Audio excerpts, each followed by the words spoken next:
অনুষ্ঠান যিয়ে শিশুৰ শিক্ষা সুৰক্ষা আৰু স্বাস্থ্য আৰু বিকাশত বাধা দিয়ে তথা শিশুৰ সপোনবোৰ বাস্তৱত ৰূপায়ণ হোৱাত বাধা দিয়ে।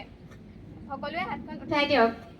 সেয়েহে মই শপত লওঁ যে মই বাল্য বিবাহ ৰোধৰ ক্ষেত্ৰত সকলো প্ৰয়াস কৰিম।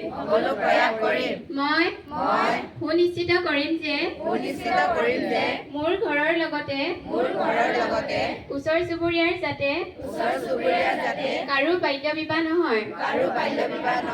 মই বাল্য বিবাহৰ ক্ষেত্ৰত সম্ভেদ পালে লগে লগে পঞ্চায়ত তথা চৰকাৰক জনাম। সকলো শিশুৰ শিক্ষা আৰু সুৰক্ষাৰ ক্ষেত্ৰত নিজে মাত মাতিম আৰু এখন বাল্য বিবাহ মুক্ত ভাৰত নিৰ্মাণ কৰিম।